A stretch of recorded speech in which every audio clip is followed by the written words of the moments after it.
get into some new stuff and see some of the stuff we have coming up. All right, moving forward, what's new? So if you haven't seen, we on our Facebook page, if you're not on there, get on there. We released a bunch of new YouTube content, and we still have a bunch to release. So basically, we hired Dave about 2 months ago now, maybe 3, and 2 weeks in, we shot him straight up to Michigan in our new film studio up there, and they shot a bunch of content because our YouTube content hadn't been touched in about 4 years, about COVID time or so. And now with all the new things we have rolling out, we have a bunch of content and a bunch of new ideas coming out for new stuff. So don't think we're just coming with one round of it and that's it. It's going to be ongoing. We hired a new marketing guy. His name is Seth. We got him from JVC Kenwood, and he came in hitting the ground running.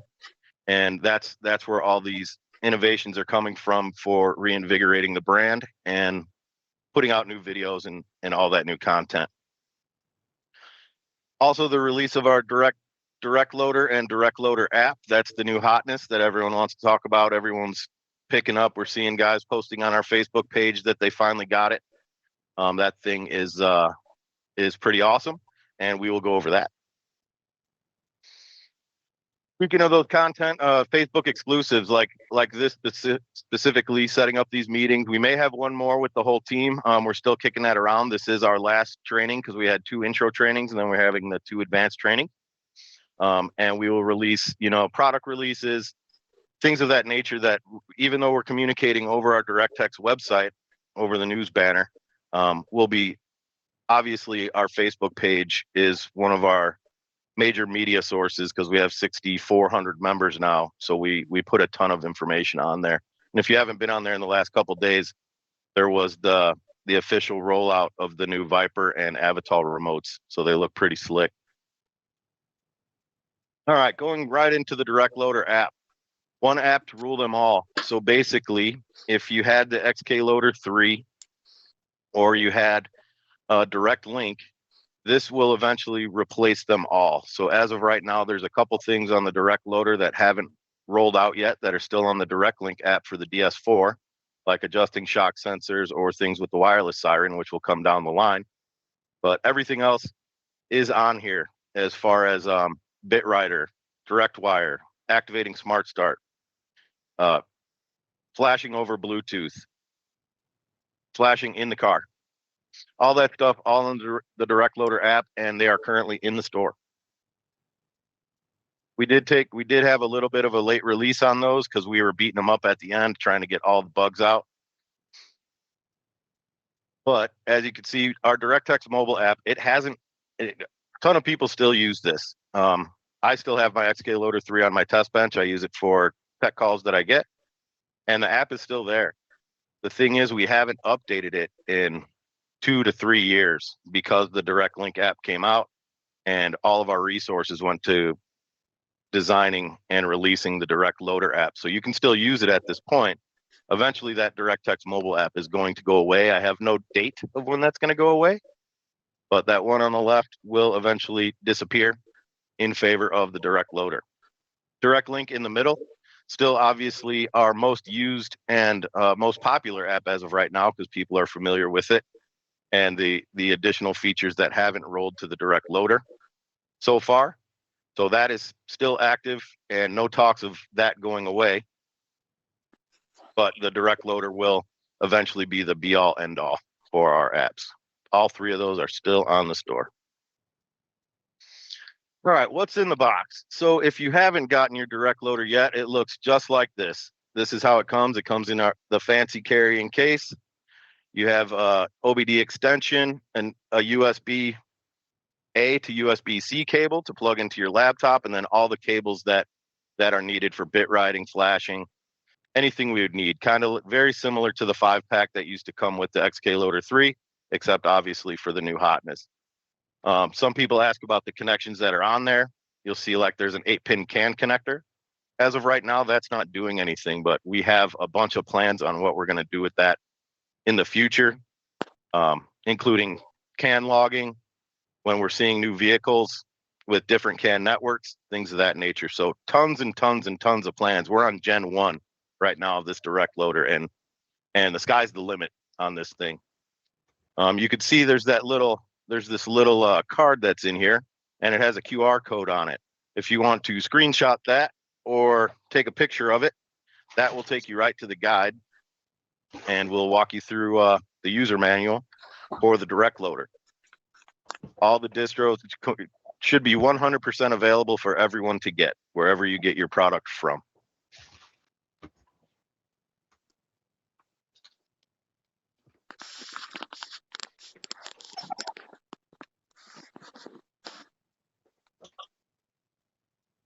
All right, everyone got that? We're going to move forward. If not, that can be found. All of the things, if I think I have a couple more QR codes in this PowerPoint. Everything's on our website. So if you wanted to see the guide, you can go to our website, go to resources, guides, put in deloader, and it will pop up for you. All right, again, tool consolidation. So with the Directloader, we're getting rid of the bit writer for the people that still have that around, and you have the most updated chip on the bit writer, the 2.9. That thing will still work with the newer product that we're releasing. And the XK Loader 2 will still also function on your computer. That's not being eliminated in any way, shape, or form. It is no longer in production. XK Loader 3, again, no longer in production, not being updated. I think it was a year and a half ago we took it off of our sales site, out of our sales catalogs. All in favor for the Directloader on the right. And then now we're talking about the full ecosystem for it. So anyone that has dealt with Microsoft stuff and us, and basically, any 12-volt company over the last 24 months, Microsoft stopped supporting Internet Explorer. So we tried our best to put Band-Aids over it, but we can't control Microsoft. So we had to create DirectLink DT. DT stands for desktop. So basically, when you download it, it now creates a web app that's on your desktop. It's a orange square with a white lightning bolt in it, and that's basically going to replace using Internet Explorer and a web browser.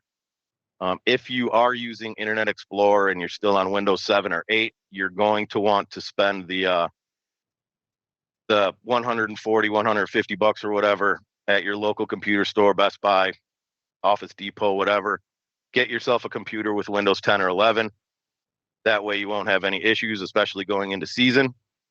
DirectLink DT will require Windows 10 or 11 moving forward. So if your computer is a little bit older and on those older operating systems, it's time. Also, if you are not a computer person like me, I only know computer stuff as much as I know for our stuff. So anything outside of that, I'm pretty much clueless and I have to ask for help. If you have any problems getting any of this stuff to download on your computer, once you get a Windows 10 or 11, you can call into tech and we can remote into your computer and get all that stuff up and running. All right, so with the Directloader or deloader, just like using the XK Loader 2, this is flashing from the PC. So you're using DirectLink DT. Here's your Directloader, and you're plugged in to right here. We have a DS4 into the white port, and we're plugged into a USB A port, just like our XK Loader 2 would. And you're flashing just like you normally would on DirectLink DT. DirectLink DT, again, looking just like an Internet Explorer-based DirectX website. In the vehicle flashing, so here we're acting like the XK Loader 3. So we're plugging into the OBD plug, and we're plugging into our D2D port, and then we're going to Directloader 4. As soon as we go there, it will connect to the Directloader, and you're flashing just like you would on the XK Loader 3. No issue, easy peasy. Then flashing via Bluetooth to the DS4. Remember, DS3 will not flash via Bluetooth, so you would have to use the cables to flash.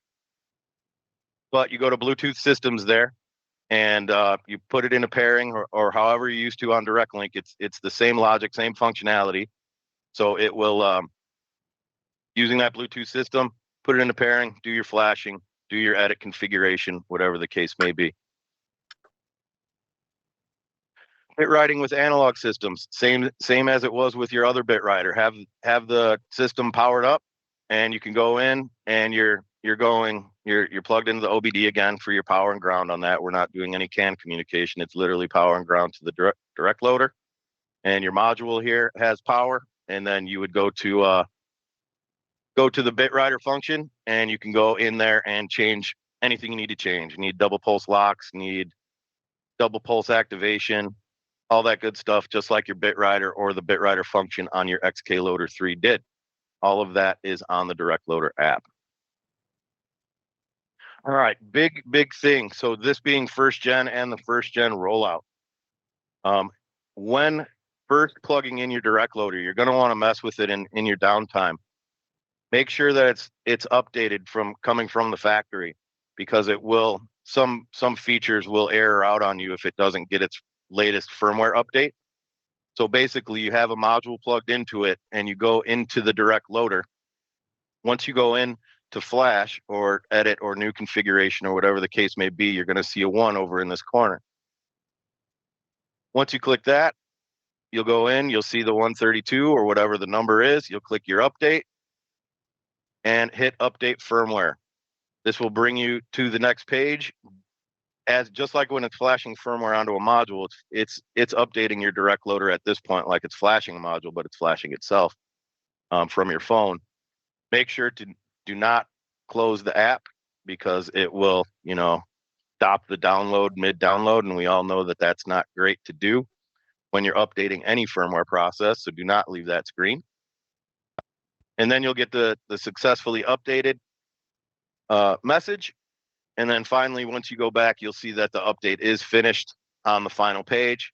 That way, you know that you're up to date, and anything you plug into, you are current.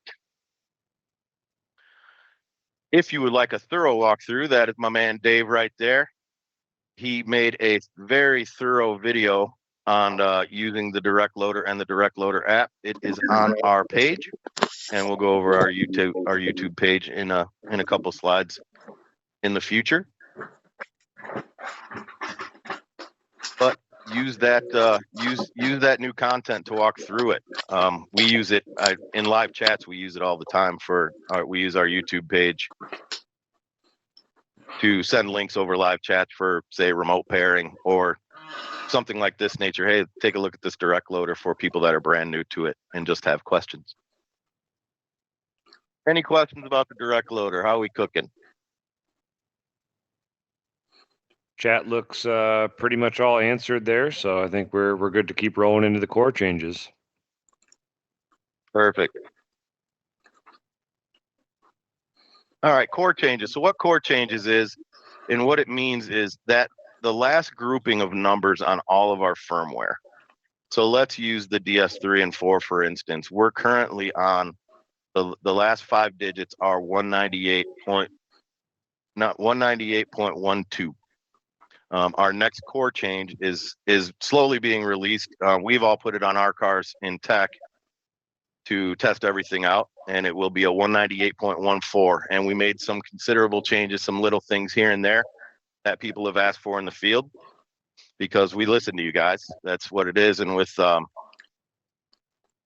Chris Labardi actually kind of stepping a little bit away from tech and going more into product development, it really helps with him having that tech background, because he listened and he took what we thought was the most important, and we basically put it all on a list, and we make those changes as to what's applicable to what we needed. So like here, one of the first changes we made was horn and siren having a separate output for your programmable inputs and outputs. So if anyone remembers the first couple years of DS4 and 3 being released, horn and siren were on the same programmable output, but when you used a horn and siren at the same time, there tended to be some problems. We took that into consideration. That was fixed on later core, but we finally decided to eliminate any possibility and put them on their own separate outputs. So now you can have horn and siren completely separate. Your brown and red will always be your siren, your wired siren output, but now you can take any negative or positive programmable output and set it for horn. Ground while disarmed, exactly what it says. So if you have a certain, you're adding a certain add-on, aftermarket add-on, like I had a guy the other day that was asking for this feature specifically for a aftermarket safe he was putting in the back of a armored vehicle, and they wanted a ground when armed output, ground when disarmed output. So specifically, it's exactly what it says. Gives you a ground out while we're in a disarmed state. All right, normally open starter kill. So this is new to us, and if anyone didn't know, our current and always have been, even with the old analog brains, our starter kills were normally closed. We're just flipping over that logic, and now we have a normally open starter kill. So the big thing about this one is, so say your thief, before with a normally closed starter kill, break in the car, unplug the brain, that starter wire is now active if they could get to the brain. On a normally open starter kill, if it's an internal relay or however we have it wired, if they unplug that brain, now that car is not going to start because the starter wire is now open normally. So new feature we added for starter kill. And then a data ignition output. Again, these are for adding additional sensors, features. Sometimes we need an ignition status on something that we're adding aftermarket, and so we added it.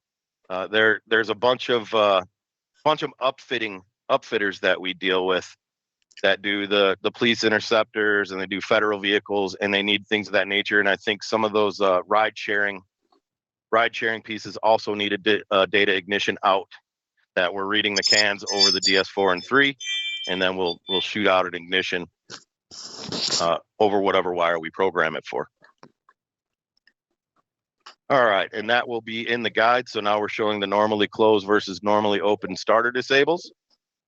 And this will be on the newest core update. So when you see the 198.14 core at the end of our firmware numbers, you will see this in the guide, provided you read that far down in the guide, which is also recommended.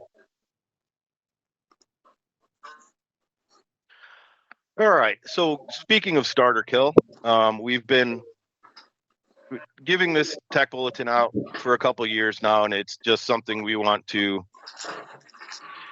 tap onto and still talk about because of the way some of the ignition systems work in some of the vehicles. So like Ford, Chrysler, Dodge, Jeep, some of their newer push to start vehicles, the ignition reports after the starter is already sent.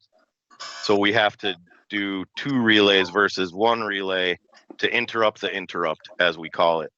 So we would have our ground when armed output doing the actual starter kill, but then when we hit remote start, we're interrupting our ground when armed essentially, and doing that.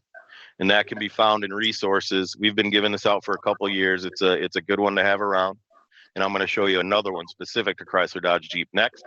That really helps out because of the ignition status. But under resources and tech tips, just under keywords, put TB130.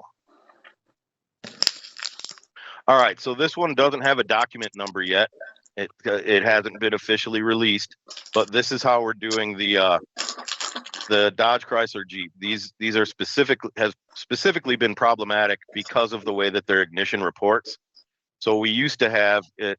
If you look at 85 of either the top relay or the bottom relay in the second diagram, we used to have 85 going to ignition, like we do on the second relay here. So 85 going to ignition there. What we're doing on these with their different type of ignition statuses is we're actually triggering that relay with we'll call it the key side or the BCM side.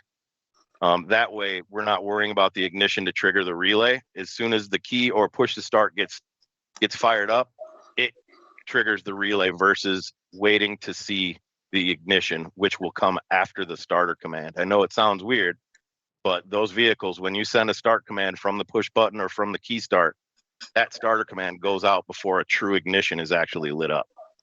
And that's all done via the BCM in the Chrysler Dodge Jeep vehicle. So take a picture of that if you do a lot of Chargers, Challengers, Rams,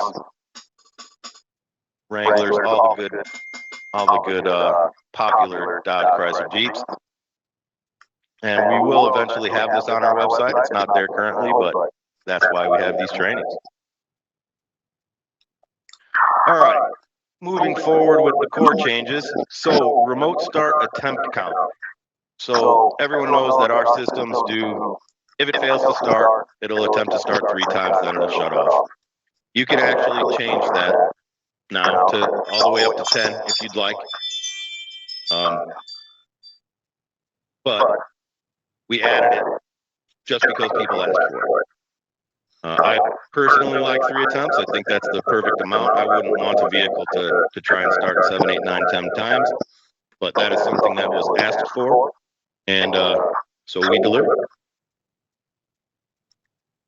All right, silencing alarm with the lock option is something we did not have. So that basically just means, before, when our alarms went off, you had to hit unlock to disarm it. Now we're not disarming the alarm, but we're actually silencing it. So we got a full trigger. We can just hit lock, so it then remains armed, and it will, stop the siren from going off. Your LED on the antenna will still flash, indicating the zone until the ignition is turned on to reset it.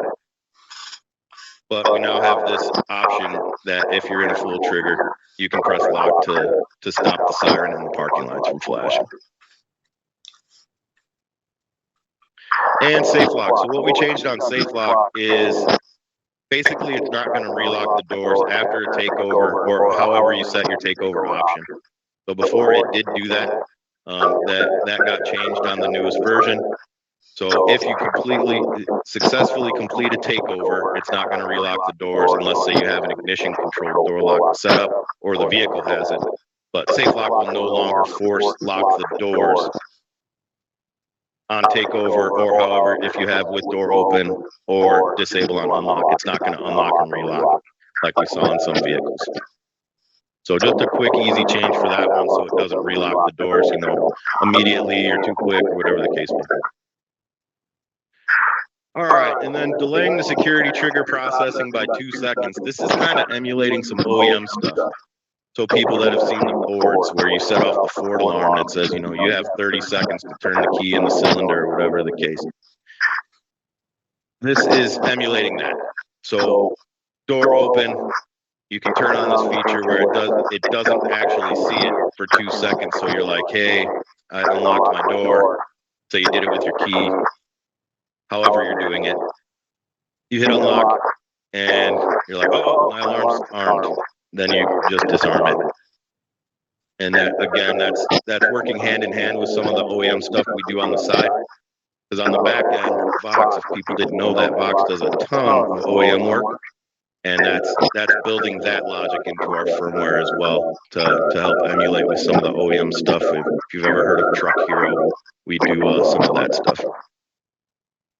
All right, any questions? What do we got?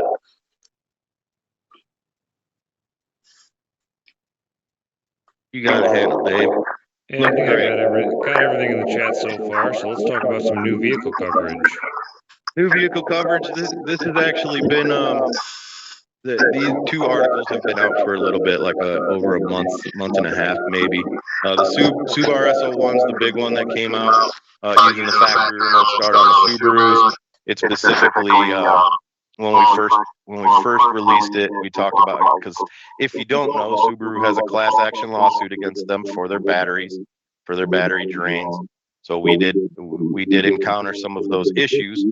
Well, the good thing about Sub RS01 is we are simply the control unit at this point. This is another 6-wire install. Cans, power, and ground, and there could be some parking lights in there, depending on vehicle. But essentially, we are the control unit. So we hit our button, we hit remote start, and we say, hey, Subaru, do your thing. You're allowed to start now. And then the Subaru does the rest.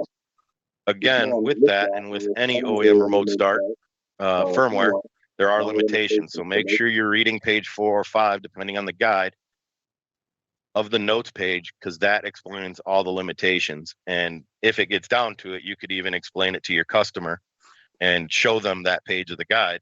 Like, look, because I took one on a Nissan today, it only got one start and then you have to drive it. And it specifically says it in the guide. And the caller asked if there's a way around it. And I said, yeah, there is. You can do the full install and the customer has to give up a key. It was one of the, I think it was like a 23 Pathfinder or something like that. So there are ways around it in certain instances, but in this one, when we're playing by the OEM's rules, we are playing by the OEM's rules. So we're literally the guy that taps on their shoulder and says, "Hey, I need you to start now," and they do the rest. And then this was as of 9/25, so September 25th. This was our latest news article on the banner of direct text that scrolls across. If you don't pay attention to that, do that because it has a ton of information. I know Chris and Seth release information there a lot. Whenever they have anything new, it basically goes there. It goes on the banner. It goes on the news column of direct text, and it also usually will hit our Facebook page all in one shot. So pay attention to all that, but we released all of these. Yes, the news articles are in the app.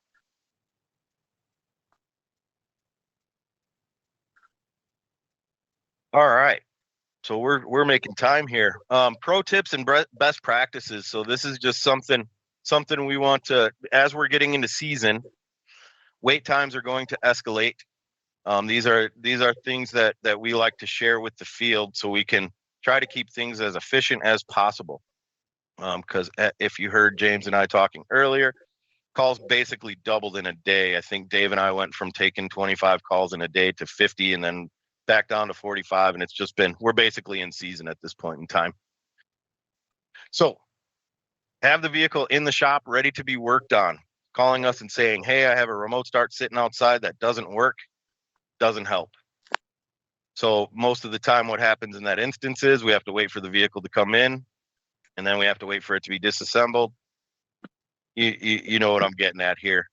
So this goes to this next one. Know the year, make, and model of the vehicle and the product that's in it. People this time of year haven't used their remote start for 6, 7, 8 months. And if we don't know what's in there, or if you don't know what's in there, then we don't know what's in there. So again, just calling us and saying, "Hey, I have a remote start that doesn't work. What do you think it is?" We don't like to troubleshoot in hypotheticals, which happens sometimes. I mean, it could be this, could be that, could be anything, but without knowing what we're dealing with, it's blind shooting at a dartboard, essentially.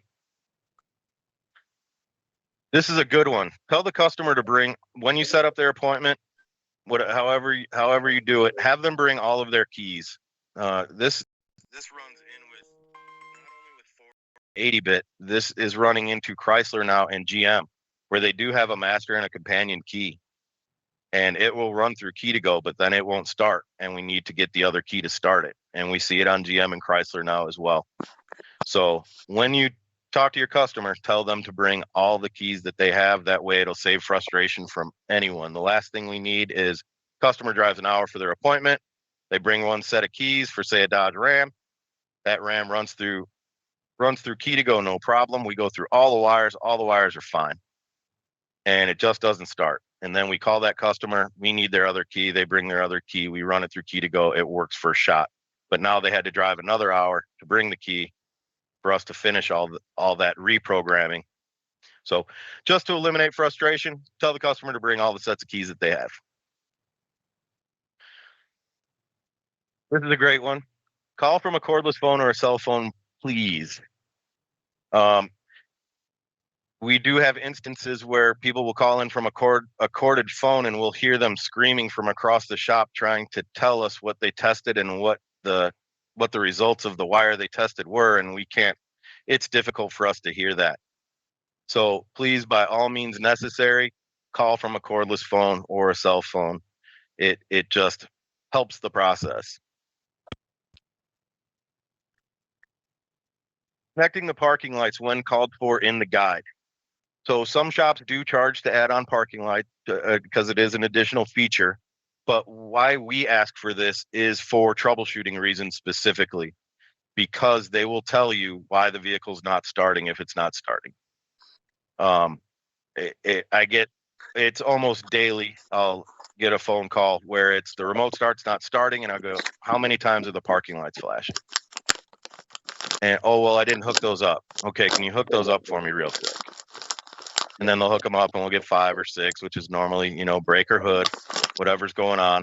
And it immediately brings us down the path we need to go instead of shooting blind like, oh, maybe it's the hood, maybe it's the brake, maybe it's a neutral safety, maybe it needs to see tech, whatever it is. If the parking lights are in the guide, please connect them. You can disconnect them after the fact, but if you're troubleshooting, our units, when they fail to start, will flash those parking lights to tell you why it's not starting. Very good one here. So when you're doing research for your vehicles, anyone that's been around, this is the advanced training. So I'm assuming you guys have been around for a while. We do have firmware where we tell you to take the battery out of the fob and use it for programming. And anyone that's done a Nissan of, say, like a 2013, 2014, because Nissans are one of the most resold vehicles, that's a push to start. Most of the time, they'll have another set of keys that was made by a locksmith or by the dealership when it was resold, and that backup chip either doesn't exist in that key or it was not programmed. And if it doesn't start with the battery out, then we won't program, and there's no way around it. So when you're doing your research for those vehicles that we say the battery needs to be removed for programming, before you even start the install, product out of the box, anything, take the battery out of the fobs that the customer brought you, push them up to the push to start, make sure the vehicle starts with the battery out of the fob. So look at the programming pages when you're doing your research before your install. That way you're ahead of the game.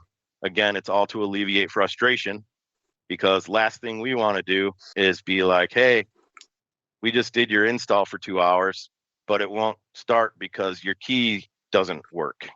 So now you have to take it to a dealer, take it to a locksmith that can program that passive chip. Because if you don't know, all push to start keys have 2 chips. They have an active chip, the one that works with the battery in, and then they have a backup chip, which is called the passive chip. That's the fail-safe. So if the customer's not left stranded, if the battery were to die in the fob. On those firmware that we ask you to take out the battery to program, just do that quick and easy test, because that right off the bat, you can save a ton of frustration. If it doesn't start with the battery out, tell your customer right then and there, hey, these keys need to be fully programmed. They're either 50% programmed, or some of the new aftermarket keys don't even have the backup chip in it, and they have to get a completely different key. And then finally, utilize your resources. So our guides have a ton of wire locations, ton of wire colors, but Directwire has pictures, and a lot of them. We get them from the field. Our guy Ash from Canada, he sends in a ton, but we have a ton of wiring pictures on there, so it's just easy to cross-reference Directwire. If you're having trouble locating a wire, just go over to Directwire, see if there's a picture for it. All right, any questions on any of that? Still rocking. All right, so yeah, we're cruising right along. Where are we at? 7:37. Told you this one was half the content than the other one, Dave. All right, technical resources, live chat. Easiest and quickest way to get a hold of us, but we do ask a favor. Do not try to do full-on troubleshoots on live chat. That it turns into a very daunting task when we're taking live calls and we're helping the live chat at the same time, trying to do full-on troubleshoots. Live chat should more be utilized for the easy things that you're having a brain fart type of day. Hey man, can you send me the link to an old, Hornet guide? I forgot how to program this remote. We'll send you links. We'll do the best we can over live chat, but it is more so used for the quick stuff that we're having a foggy brain type of day. Full on troubleshoots are not recommended over live chat. because that's what we have the phones for. All right, our YouTube page, it is getting an upgrade, so there's going to be some changes to it. So if you are a dealer of ours and you have access to DirectX, you will have access to certain videos that won't make it to our YouTube page. So our YouTube page is going to have specifically customer-facing videos and not so much technical videos. Those will be more so on our page. That way we know the right people are seeing them, because we don't want to put information in a customer's hands that they don't know what to do with, and then they start messing with their system and then they break something. So we're going to have two different type of setups. So our link on our DirectX page will have that snake pit logo, and it will have videos that are specific to people that have a login to DirectX. And then there will be a link that will take you to our overall YouTube page that will have things like, remote programming, things of that nature. So you'll see, I think we actually rolled that within the last week. We haven't sifted through all of them because we're in the beginning stages, and with SEMA and with the season coming and with Directloader, it's just been a lot for a small amount of people.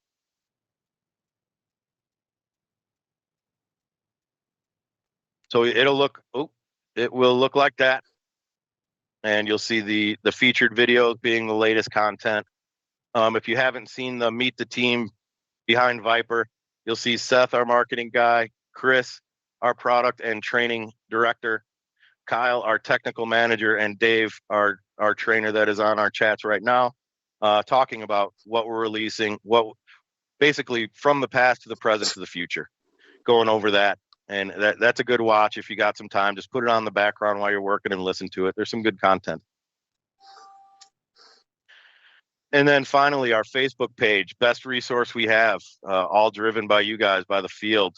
6,400 members, just a huge resource. I love seeing that you guys lean on each other for it. Dave's on there a ton. If you remember Darren Roth, Dave took Darren Roth's place because Darren moved on to a different company, but he's still on there a lot, as you see. But Dave is also on Facebook a ton. So when you have questions, I'll be on there. I check in when I'm working. I check in there about once an hour to see if there's any questions that need to be addressed. And most of the time, Dave already got them. But we check in regularly from our team. But Dave's on there a ton. And just if you using the search bar, and there was a good one the other day about an RDX where a good buddy of mine named Zofko posted something 2 years ago about the RDX and the disassembly of the dash to get to the BCM, making it a little bit easier. And someone brought that post back from the dead just because he did a search using that search bar. Yes, Dave Parhat is part of our guides team, Ken. So use that search bar before you post your question, because there's a good chance that someone has had your problem before. I've been referencing Scotty Rosen, if he's on here or not. He posted about the Transit 250, I think it was, with the 12-inch screen and how he found the separate cans, and he took a good picture of it. We haven't released the firmware for it yet because we haven't gotten one of those vehicles to develop the guide and validate the vehicle. But Scotty posted that on there, and it's a great example of the field supporting the field. Whereas we don't show the solution, but we have the solution on Facebook. And I actually, when I get the call on it, I actually refer people to that Facebook post. So just use that search. It's great. I use it. I had someone call in about a Daihatsu the other day. He was asking about Daihatsu wiring. So I looked on our Facebook page real quick to see if we had anything. All right. And our phone number. There it is, among one of hundreds, but that's one of the big ones, 800-753-0800 or 800-753-0600. Those get directly to us. Now, when you are calling us, if you haven't called us in a while, you may, or if you've called us recently, you may have noticed that our prompts and our phones have changed, which they 100% have.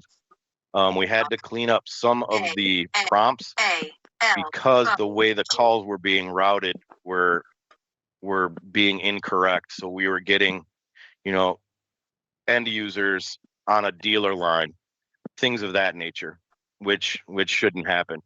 So pay attention to the new prompts, because the way the prompt navigation goes is a little bit different, and you'll hear a nice new AI voice on there, telling you where to go. But we should have our prompts pretty much covered to take everyone to the right spot. All right, scan that, or Dave, take a pic and put it on the take a snip and put it on the chat. That is for all our catalogs, and that is not just the directed catalog. That's the full Voxx family of brands 12-volt catalogs. So you got Prestige in there. You got my favorite one that I use pretty often, I'd say every other day at very least, is the Install Essentials catalog, because it shows the antennas and pictures of the antennas.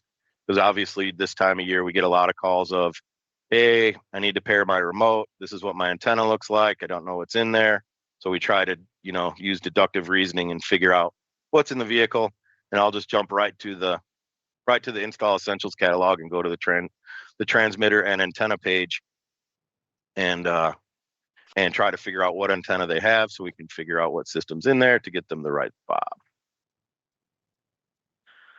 All right, and then this is a big one. Our sales team loves you for this one, so you're not going to get spammed, but this is a communication. So this is getting on the mailing list. So this is also what Seth was using for, if you're on this list, this is if we're going to do trainings, or say we do another one of these, which Chris, Dave, myself, and Kyle, we're talking about doing another one of these like we have in years past, where it's like, spend an hour with the guys, or have a beverage with Directed on a Friday night. We're still kicking that around, where we all just kind of hang out and have an open forum and talk about stuff, and have all the guys here and just talk about whatever we want to talk about. So if something like that were to happen and you have yourself on the mailing list, you would get an email from Seth or his team from filling out this. So scan that, get that thing up there, and get that thing all filled out, and that way you are not out of the loop. Yeah, like I said, you won't be spammed with sales, any type of sales going on, or this is the new map. None of that's going to be. That's not what that is. That's not what that's used for. This is strictly a communication mailing list. So other than that, we are pretty much spent. If anyone has any questions, fire away, because we have time. Is the first QR in the mailing list? You're talking about for the Directloader guide? So there's 3 total QR codes that I've posted in here. There was the here's your information for the D-Loader 4, was the one that's from a while ago that doesn't have any words on the QR code. It's just a QR code, and I put Directloader below it. Then the first Voxx looking one is a QR code for catalogs, and then the last Voxx one that says stay up to date is for the mailing list. So right. First one with Voxx is product catalog, second one is mailing list.